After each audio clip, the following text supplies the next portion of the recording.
and good evening, everybody. It's amazing to see all of the countries represented here. I mean, we've got India, the République du Congo, Jeanette from New York, UAE, somebody else from New York, Egypt, Mexico, Peru, another New York City, Bahamas. So welcome everyone. This is truly an international group and to a large extent a reflection of what your classmates are in many Hult classes.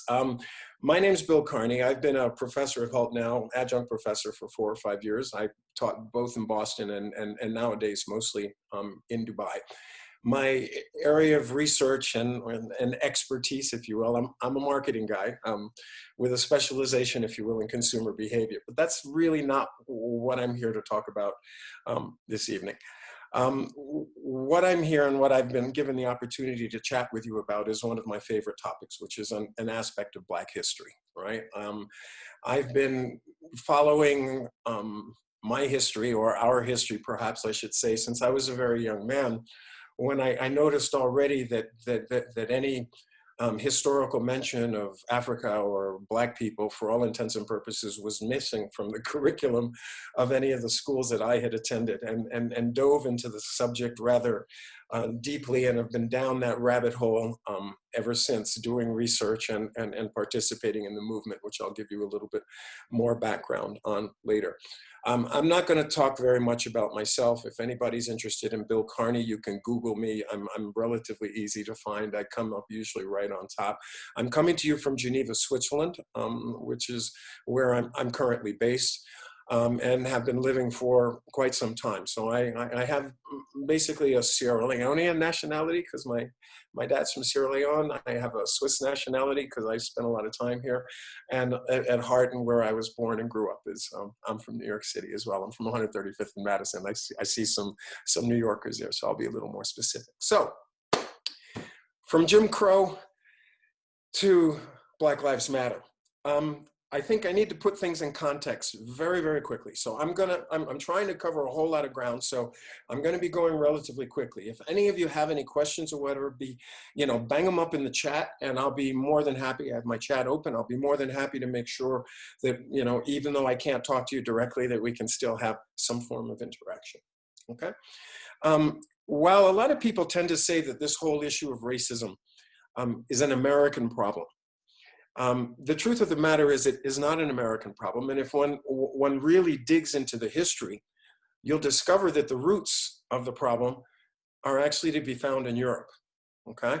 And I know for a lot of my European friends, that might be a little bit of a wait a minute, what are you speaking about? Well, what happened was back in the 15th century, in 1455 to be precise, the Pope divided up what was then called the New World into 2 chunks. He gave part of it to the Portuguese, and he gave part of it to the Spanish. Now that's important, and I'll get back to that in just a second. The part that was given to the Portuguese was basically what, the Portuguese explorers had, quote unquote, discovered, which was the coast of West Africa, and to some extent, a little bit further down the coast, and even around the corner into Mozambique, okay? Around the Cape, into Mozambique. And in the declaration, what he did was he granted them tutelage on ownership of all of the lands that they would acquire there. And perhaps more importantly, in the Romanus Pontifex, as it was called, said that the people that they found could be held in perpetual servitude, okay? Those are the words literally from the Pope, perpetual servitude. In other words, forever and ever and ever. Now, the reason I mention this is that you have to recognize the impact of the Catholic Church and all of the other churches on Western civilization and Western society. In other words, this idea of Black people being inferior, and indeed in those days we weren't even considered to be people, is very deeply anchored, both in the religious, right, fundamental, if you will, of the society, as well as in the political structure, which I'll touch on just a little bit later, okay? Now, a few years later, the Spanish got into the business, seeing that there was money to be made in the traffic of Black people, which this traffic was just emerging. They passed what they called an asiento, which basically, now, when I jump back, the Pope gave Africa to the Portuguese, and he gave Latin America or South America to the Spanish. The Queen Isabella, right, you remember her in Columbus, she claimed that in the name of Spain. And then what she said was, because the native people, what they called the Indians in those days, because the native people were then Spanish, they could not be slaves. They could not be used for labor because actually they were Spanish citizens. And so therefore they created the asiento, which allowed the importation of black labor, black slaves, to do the labor that was required. Now, why was the labor required and where was all of this coming from? Okay, all of this was coming from the rise of what we call the plantation economy, right? Europe needed or wanted sugar. Europe needed or wanted tobacco and a number of other products that many of you, I'm sure, are familiar with. And in order to fill that market need, right, labor was required, okay? And as a result of that, and this is one of the reasons why this is perhaps an apt topic to be held within a business school, is that Black people became some of the most profitable chattel or merchandise ever.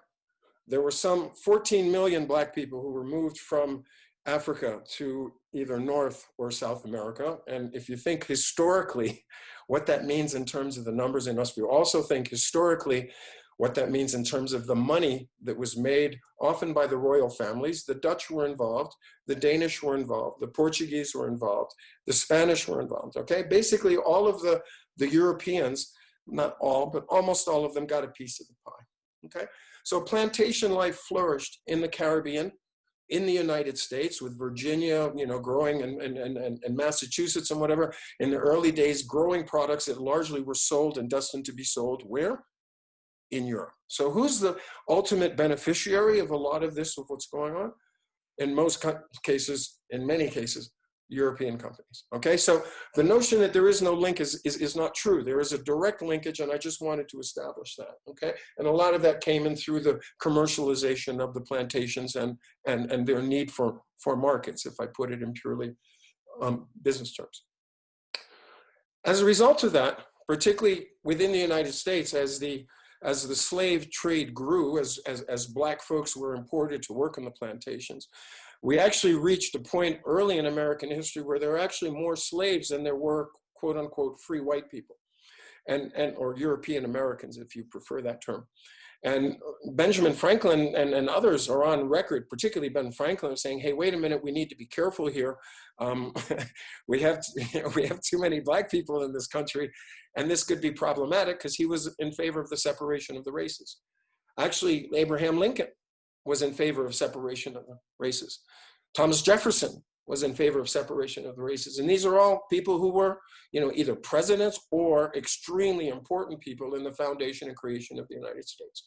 In other words, some of these ideas and ethics are very deeply rooted in the history of the country. And I think understanding a little bit of that historical context perhaps helps to understand a little better what's going on now. Let me leap forward in history, right? A big jump. And we come to the Civil War in the mid 1800s. What's going on there is that the southern part of the United States is very wealthy as a result of the tobacco and cotton and whatever, which is being largely powered, if you will, by slave labor. And you also have now the emergence of an industrial complex, which is emerging in the northern part of the country. And so you have the two sides of the country basically arguing for control over the United States. And this resulted in a civil war.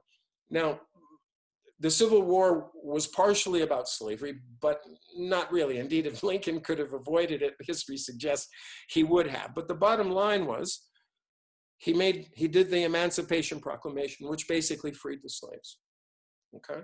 Now, he freed them in terms of there no longer being slaves, but that doesn't necessarily mean that people's attitudes suddenly changed overnight, that, oh, you Black person that you were a slave, you're now going to be my best buddy, okay?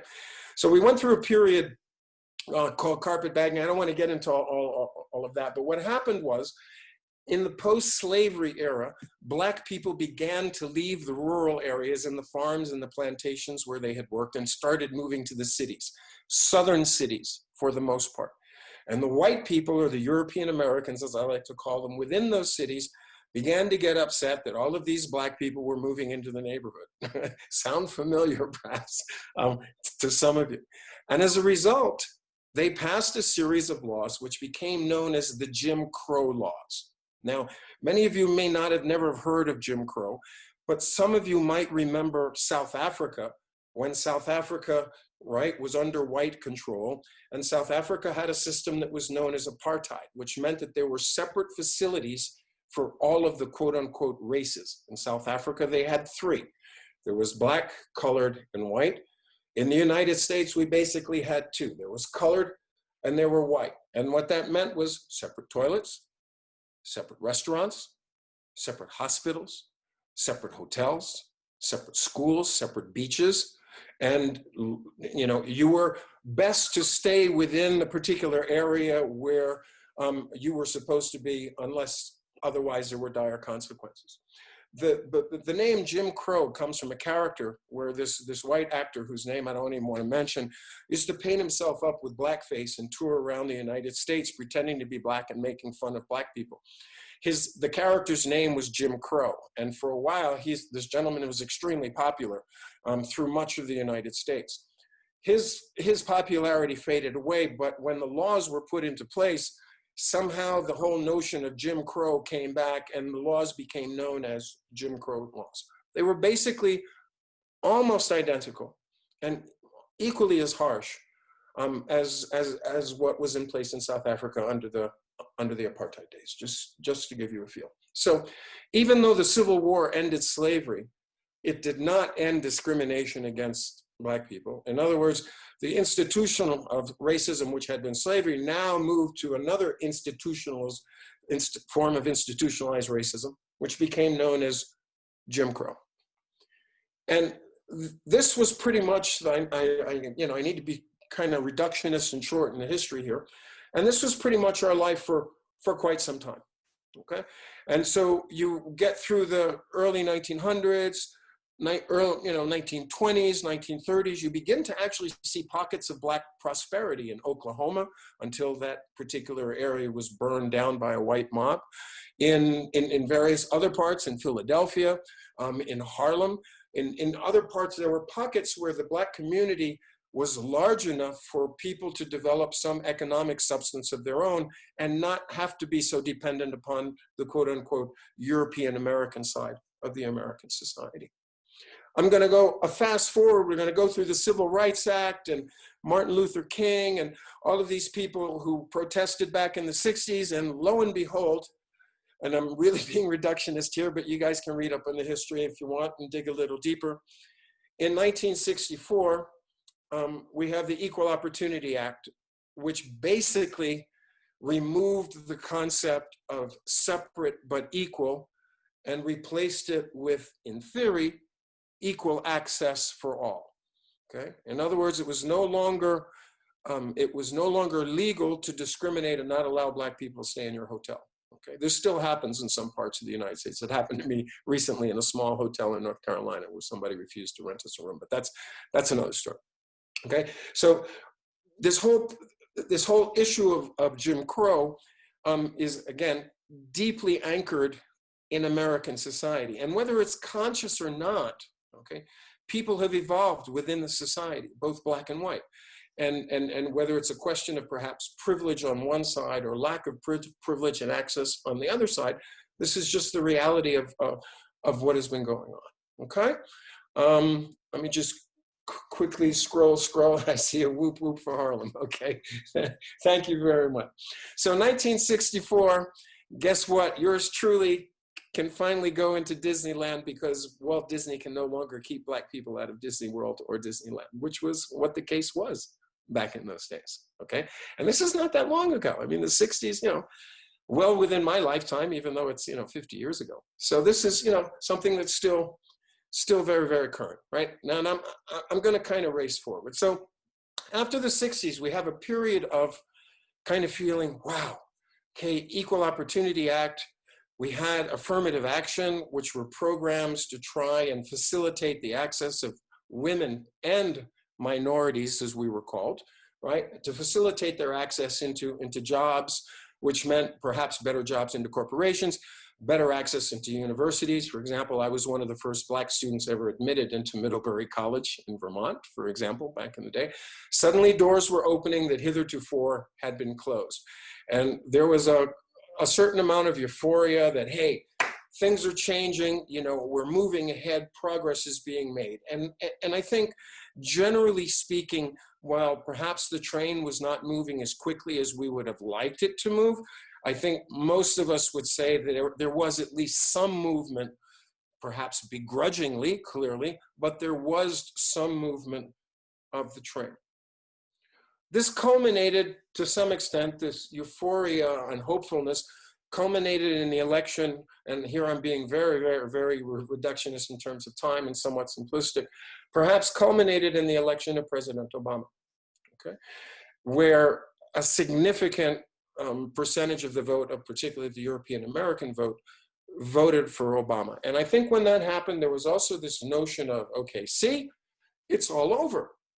You guys, quote, and this is what a lot of people were saying to us, you guys have now got a Black president, right? So therefore, there can't be racism anymore because there's a Black president, as if there was somehow a direct correlation between the two, okay? And I think the United States was extremely hopeful of what might happen, and indeed what did happen over that 8-year period where things seemed to be relatively sane and whatever. And I think I even returned to the United States after a long absence in Switzerland in 2014, you know, kind of on the heels of Obama, hoping to participate in this newly emerging, you know, America and hopefully a changed Black experience. Unfortunately, or fortunately, as some might say, depending on your political beliefs, Hillary did not win the election. Donald Trump won the election and spent a large part of the early days of his administration doing everything that he could to destroy everything that Obama had put into place. And at least that's what they were saying. In fact, there was a much deeper agenda with a lot of other activities that didn't have anything to do with Obama, but that's not really the topic of our discussion here, okay? But the bottom line was the Trump administration clearly changed attitudes, one.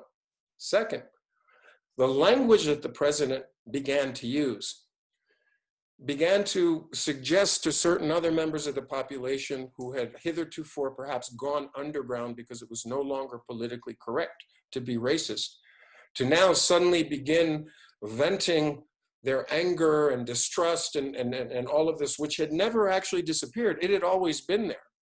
Okay, and most Black people will grant that. We knew it hadn't disappeared, okay? I think many of us had hoped that, at least if I speak personally, I've been, you know, over the last few months, personally extremely surprised by the number of white people that really just, European Americans again, that despise me simply because of my color. They don't even know me, they've never met me, but they already hate me, right? And in some cases are willing to shoot at people of my color that they don't even know for really strange circumstances. You guys have been following the news. I don't want to, you know, drag you through all of the horrible things that we've seen, okay?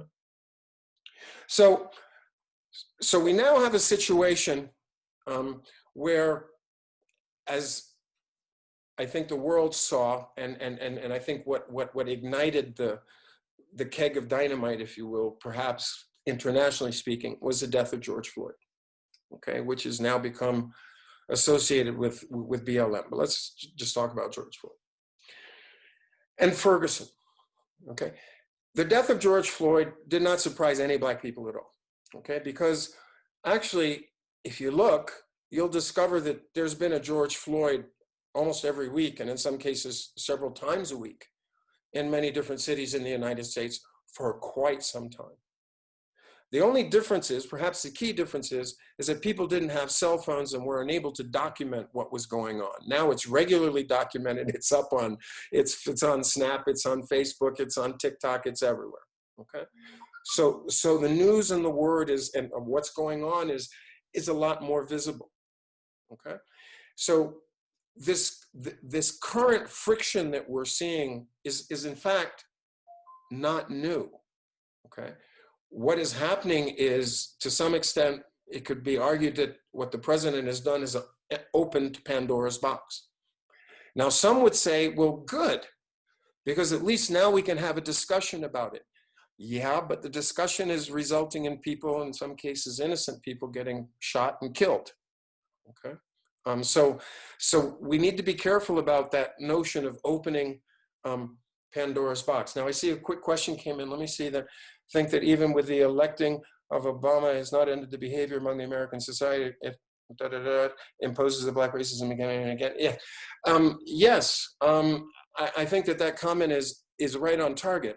For those of you who perhaps had an opportunity to watch the debate between President Trump and Biden, at one moment, the moderator, who's from Fox, which is a conservative, normally pro-Trump network, asked President Trump to deny the fact that he was a supporter of white supremacists, asked him overtly, and the president refused to do so.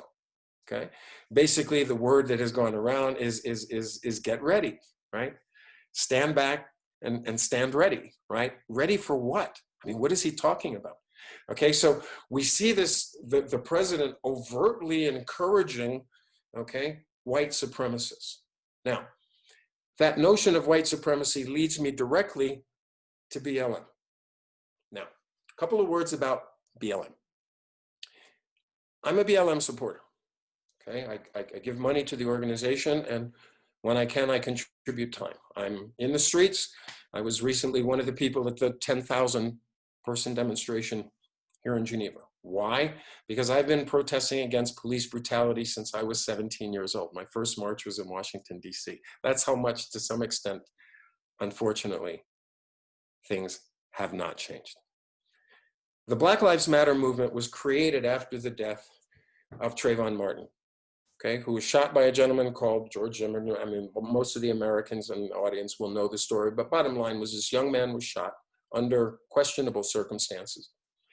And as a result, the organization, which now calls itself, well, excuse me, the movement, which now calls itself Black Lives Matter, was created. And it was created to combat, if you will, two evils, if you will. Okay, I know that's a bad word. This is a Disney type word. Number one was police brutality, which is something that we in the Black community, we have a unique relationship with the police. And if we have time, although there isn't a whole lot left, that's maybe a whole topic for another talk. But traditionally, relationships between the police and the Black community have been, let's say, to put it mildly, have been strained. And as I mentioned to you, I was already in the streets in 1969 over police brutality, okay, in the Black community. Okay. So this has been going on for a long, long, long, long time. The second issue is white supremacy, okay? We don't believe in white supremacy. We don't believe in Black supremacy. Indeed, we don't believe in anybody's supremacy, but we definitely don't believe in white supremacy. Now, what has happened is those two ideas, which are the core of the movement, and this is why I keep using the word movement. We're not an organization, okay? We don't have any structure. We're not like a corporation where there's lieutenants and right, all of this. Okay? It's just a loose gathering of people under the same banner. And as a result of that, we don't all believe exactly the same thing. We all believe that Black Lives Matter, but we have some crazies in the group. Yes, we do. No question about it. And they would look at me and say, you know, Bill, you're just not far enough out there on the front line. Okay. Now I see quickly, I'm going to try and respond. Isabel, yes. Brazil, you know, you're from Brazil, which is a country I absolutely love. I have a house in Salvador de Bahia, so I'm a little bit of a Baiano, and I've lived and worked in Salvador, so I have some experience, unfortunately, with the Brazilian police. And you're absolutely right, particularly when it comes to Black people. It's very clear that they're working under instructions. But if you think about it historically, right?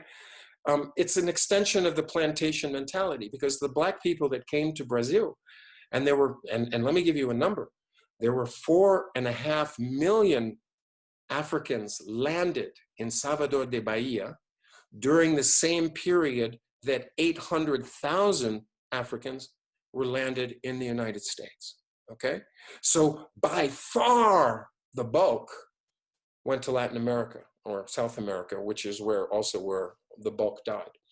For years and years and years, Brazilians pretended that there was no such thing as racism, because there had been a lot of let's call it intermarriage and interaction, right?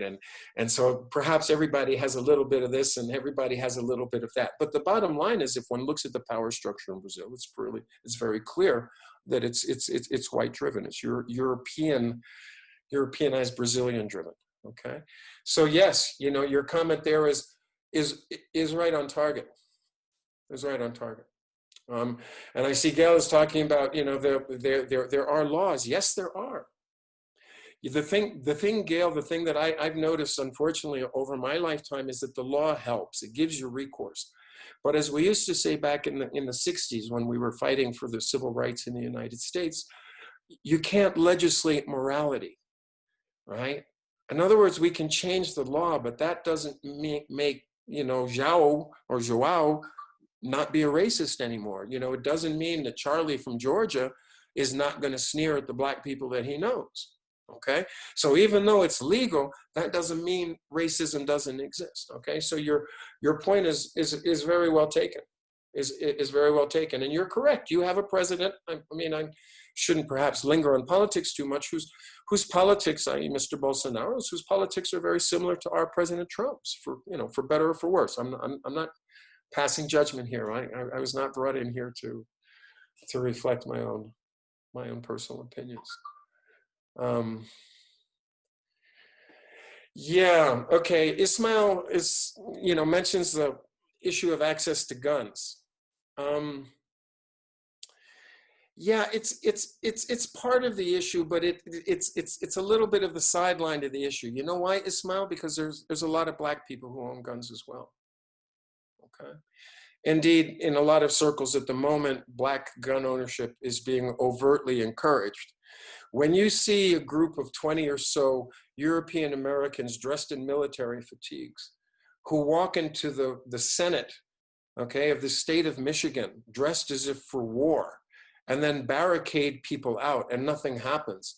You can just imagine, had that been 20 black people dressed in black jeans and, dressed like Black Panthers with submachine guns, AR-15s, if they had done the same thing in front of the Michigan Senate building, you can imagine what would have happened. Right? So it's not so much the guns per se, and please don't misunderstand me. I'm not necessarily a pro-gun person. The gun issue in the United States is indeed a huge problem, but that's another problem. But yes, I mean, and the bottom line of what you're saying is, yes, you're absolutely right, Ismail. The police have guns and we don't, right? And anyone who's read Jared Diamond's infamous book, right? Guns, Germs, and Steel, which basically describes the if you will, the European or the white conquest of much of the world, which was not due to brain power. It was basically due to superior weapons, diseases, which killed a lot of the native population, and then steel, which allowed them to make things that people in the countries that they were conquering, quote unquote, or colonizing, did not have access to. Okay. So kind of hopefully that gives you some context of why BLM is still here. I'm in my 60s, you guys. I'm no longer a young person. And what strikes me, and the reason that I've kind of gotten so active again, and it was really at the suggestion of my daughter, who was basically, Daddy, I think you need to channel some of your frustration and largely frustration into something positive. And that's exactly what I've been doing. So within my professional career now, I've moving away from marketing and more into what we call DEI, diversity, equity, and inclusion, which I suddenly realized I've been working in for a long time, because my first job in General Motors years ago, when I was still in the corporate world, was actually helping to revitalize a large section of Detroit, which was in fact a corporate social responsibility outreach towards the African-American community, or towards the Black community. So these are issues, and I've been involved with for quite some time, for quite some time.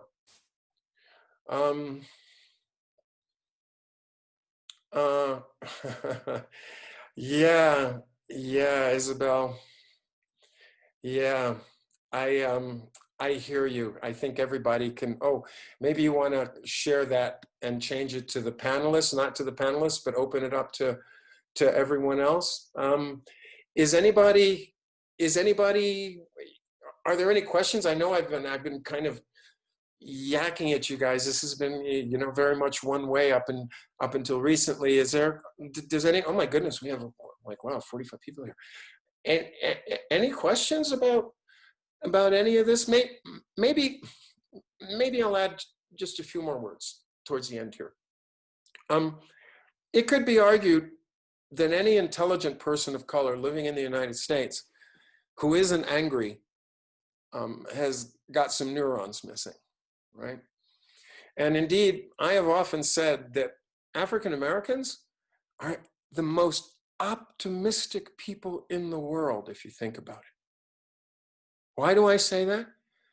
Because most of us wake up every morning, right, or go to bed every night thinking that tomorrow is going to be better than yesterday, but in our heart of hearts, knowing that unfortunately that's probably not going to be the case.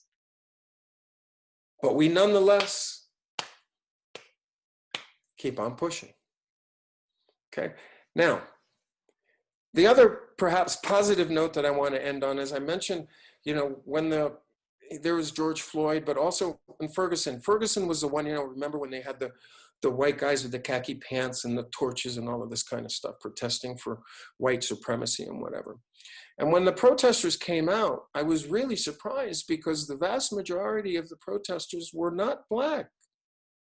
They were white, okay? And Hispanic and Chinese American and Vietnamese American and Indian American. Okay, and I suddenly realized, at least my heart started beating a little bit, and on a positive note, that like, hey, wait a minute, these millennials, quote unquote, these Gen Z folks who perhaps grew up thinking that there was no such thing as racism any longer, have now seen George Floyd die in front of their eyes. They've seen people get shot, right, in the back. And suddenly they're realizing, wait a minute, this shouldn't be happening. There's clearly a problem here. And it's going into the streets. And why is that important? Because the vast majority of the population of the United States is 61.7% white, to be precise. In other words, nothing can be accomplished without the support of a large segment of the European American community. And so when I see these young white folks, European Americans, whatever term you want, I see these young folks in the streets, I take heart.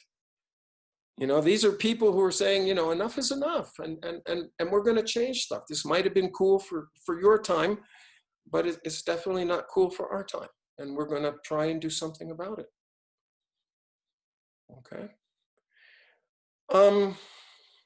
Someone was asking whether there's any connection between the pandemic and the Floyd protests. To be honest, I don't think so, but you know, now that you mention it, it could have been that because so many people were now at home, right, who were not at work, that there were a lot of people who had an opportunity to vent their frustration and make their opinions known, who otherwise would have been working, who perhaps never would have been there, okay? So there might be an element of that indeed, Ismail. There might be an element of that, okay? But historically, I see a couple of questions, you know, about the police. Historically, the police in the Black communities have always had a little bit of a difficult time, and some attribute it, which is perhaps true and perhaps not 100% true, but that the origins of the official police force lay in the creation of the slave catchers back in the day, which until then it could be argued there was no organized, quote unquote, quote, enforcement force. There would be an individual like a sheriff or whatever, and he would call upon people to help, right? A posse, as you've seen in the movies, right? And so it was very much, to some extent, a vigilante type of operation that worked very well, more or less well, right? But now, when the slaves began to escape, this is like cattle rustling, okay? And you get shot for cattle rustling, okay? So suddenly, a force of people is created whose job it is to go get those slaves and bring them back, because we're talking about, hey, my money just ran away from the bank. You better go find that bag of money and bring it back, okay? So this tension, again, is historical. Okay.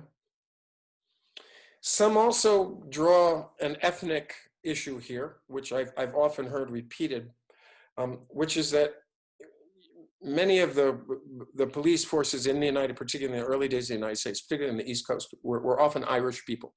And indeed, many of the Irish folks who came across in the early days were indentured servants to the English. In other words, they were pretty much like white slaves themselves, and they were often put in charge of the black people. In other words, many of the overseers of slaves were often Irish. Okay. And so, again, some could argue that there are historical antecedents, whether they're directly related or indirectly related, nonetheless were part of the reality at that particular time, and which could still be influencing people today. There's no question that there are, infiltration of the police forces by the white supremacist organizations. This has been confirmed by the New York Times and others in recent months. So let me see. One person who thinks that despite the fact that some movement are being created like Black Lives, nothing will change. The question is, do you think that there will be another way to help change people's mindsets regarding racism about Black people? Leonid. Yeah, this is one of the reasons, Leonid, why I work for this organization called the Human Library, where I have the same type of discussion that I'm having with you folks, with executives of corporations. And so to date, I've worked with the IMF, the World Bank, Heineken, Masco, I mean, just to drop a few names along the way, along these same types of lines, because I think there's been a kind of a global wake-up call that we have to do something about this. Now, whether this will be long-term, whether this awareness is cosmetic as a response to a George Floyd issue, I think on some levels, perhaps yes. 3 months ago, I was being bombarded by messages from various corporations whose products I buy, telling me about what they were going to do for Black Lives Matter, this and that and the other thing. But when it actually comes down to substantive change, I'm to be quite honest, I haven't seen a whole lot of that happening. Indeed, what I'm actually hearing from a lot of human resources people from large corporations, and I must have talked to maybe 20, 30 over the last few months here, is, Bill, what do we do? Bill, what do we do? Bill, what do we do? And I'm thinking to myself, you're the human resources director of a multi-billion-dollar company. You have thousands of people reporting to you, and you don't know what to do? When basically the issue is a very simple issue. It has to do with making sure that everyone is treated with an equal level of common humanity and decency. Whether they're white, Black, green, LGBTQ, whatever.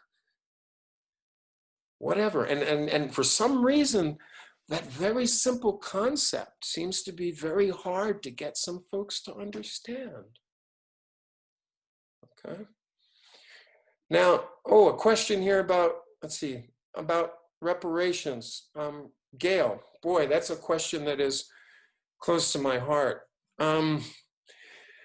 Already 15 years ago, I was invited to a government conference in Barbados, specifically on this issue.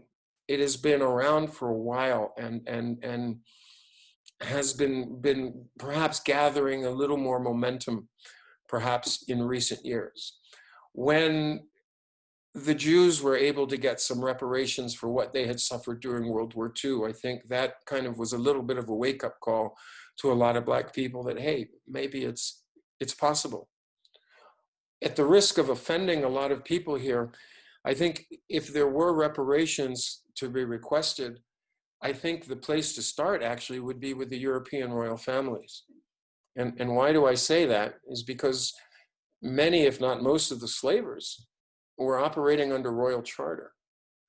In other words, corporations were created that Isabella owned a piece of, or the Queen of England owned a piece of, and that money came back into their coffers. Indeed, Bristol in the UK is well known for the role that it played in the slave trade. The slave trade created many a merchant bank, created many a financial institution, which basically serviced what was at one time one of the most profitable businesses in the world. Okay? So yes. Um, and how to decide the fund allocation, that's a really, really good question. I have some ideas of my own, which tend to go more along macro community development lines as opposed to individual payments, right?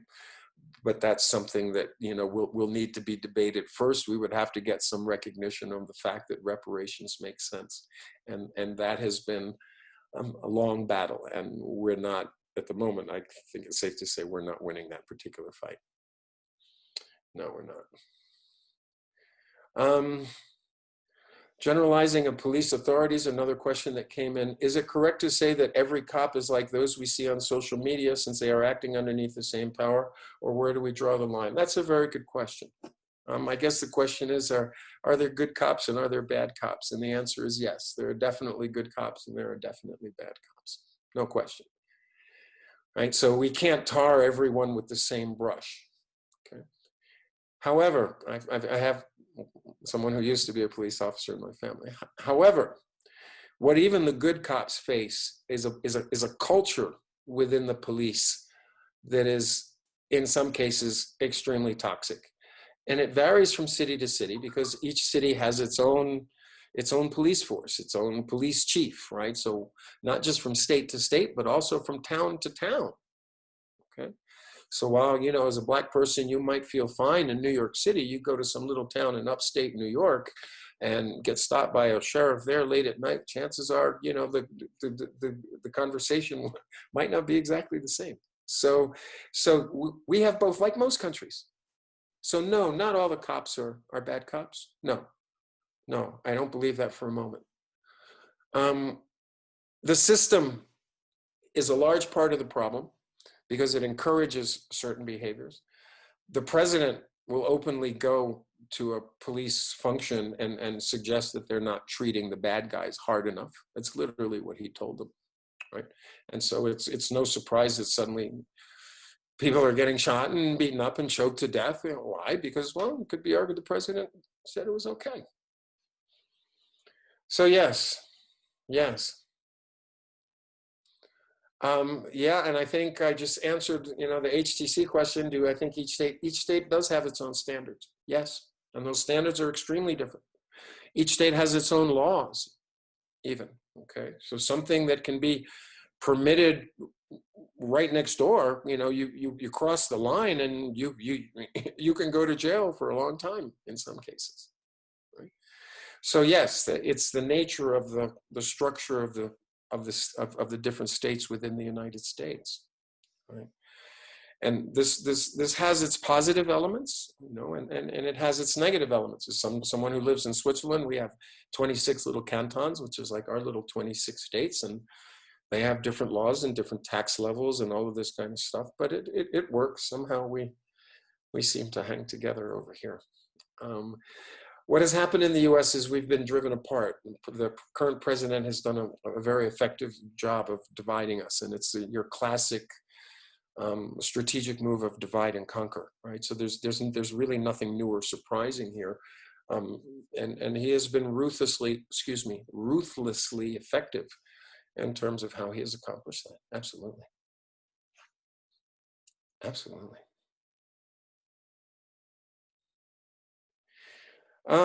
Okay, Hans. Yeah, should the news wait for the facts to come up instead of jumping on to conclusion and pushing a narrative that could be wrong and furthering the division? Okay, that's a very interesting question. But I think there's perhaps, Hans, a fundamental misunderstanding there, which is in the United States, the purpose of the media is not to inform you. That has never been its job. Its job is to make money for the people who own the station. And so what they will show is what people want to see. There's no surprise that when you turn the news on, no matter where you go, it's always bad news. There's no good news channel, whether in Europe or in the United States or wherever. Okay, hearing bad news makes us feel better, right? That didn't happen to me. Oh my goodness, I actually had a day that was okay. Okay, so your question kind of presupposes that the purpose of the media is to inform us, and that is not its purpose. May I suggest a book called Propaganda by a gentleman called Edward Bernays? Okay, Propaganda by Edward Bernays, that was written in 1928, which basically says that when you have a democracy where a large number of the population is uneducated, that unless you have someone help them make their decisions, you're going to get a lot of stupid decisions. And some would say that's what we're seeing in the United States. So Bernays said, well, you need people to help them think, to help them, to influence them. Okay, and that's the true role of the media. Okay, the role of the media is to condition your thinking, my friend. And that's why people like, Berlusconi in Italy owned so many TV stations and newspapers. Okay, that's why Rupert Murdoch and the others. Okay, so do I think and another thing, if I may, is that in recent years the news is no longer the news. What we get is opinion, and this is in this you're absolutely right, Hans. What we get, particularly on the American channels, and here in Switzerland, I'm an avid news follower, so I watch I watch BBC. I watch CNN, but I also watch I-24, the Israeli news. I watch JTV, the Japanese channel. I watch CCTV, the Chinese channel. Why? My dad taught me this. He says, my dad would say to me, Billy, they're all liars. He says, but if you listen to the story, if you listen to them all tell, there's going to be some grain of commonality, and somewhere in there probably lies the truth. And there's a lot of truth in that, because you hear the US cover a story, and then you watch the German media cover the story, and then you listen to the Israeli media cover the story, and you get three completely, totally different points of view on exactly the same issue. So don't give me a point of view, just give me the news. And Hans, I couldn't agree with you more, but unfortunately, these are businesses whose job it is to make money. And if sensationalizing things makes you money, which it seems to in many cases, that's where they're going to go. So it shouldn't come as any surprise. Okay. The BLM movement, including the demonstration drawing awareness to a problem which is long overdue. That's absolutely correct. But what about destroying private property while demonstrating is a good cause? Okay, that's a very good question. Firat, you're absolutely right. There is no need for the destruction, one could argue. However, I don't want to justify it, so please listen carefully to my words. The only time that we've ever seen effective change happen that concerned people in the Black community is in most cases when we rioted in our community, and we burned our own houses down. Now, that might sound completely futile, and it is completely futile. But what it does is it draws attention to the cause. Okay? And if you don't have any resources to work with, you use whatever you have, and at the risk of perhaps offending some folks here, and I don't mean to, kind of the reaction of what we've seen sometimes from certain Palestinians in Palestine is kind of a similar reaction. Okay, when you're powerless, there's always going to be some type of compensatory mechanism, always. For every, as you learn in physics, right? You guys all went to school. You're still in school, right? For every action, there is a reaction. Right? So, yeah, social media, as a comment there, as you guys can see, social media has done a good job, I think, of opening people's eyes and making us aware of what's out there. Unfortunately, as someone who works in marketing and been in marketing, I know what can be accomplished using social media, and it is as easy to provide disinformation as it is information. And as a result of that, there's tons of content out there now that is completely fallacious, okay, false, which some people absolutely believe and will swear by. Okay, so social media is a two-edged sword. I'm not condemning it at all. I mean, in terms of the, you know, the Black Lives Matter movement and everything that has to do with racism and discrimination, you know, social media has given people a platform to share what's going on with the rest of the world. And that has been very positive. Okay, getting back to the destruction thing, you know, there is no excuse for that. But again, there's a lot of pent-up anger and frustration. Okay, this has been going on, you guys. And oh my goodness, the clock is ticking. As usual, I'm running past time. Let me say this one more time, you guys. I'm in my 60s. Okay, I went to my first protest against this type of behavior when I was 17 years old. I went to my last protest about 3 months ago here in Geneva. And unfortunately, not a whole lot has changed. And so when you're faced with a situation like that, I mean, if you're someone perhaps with me, reasonably, you know, middle class, reasonably well educated, I don't go around smashing stuff. I can afford to buy my stuff.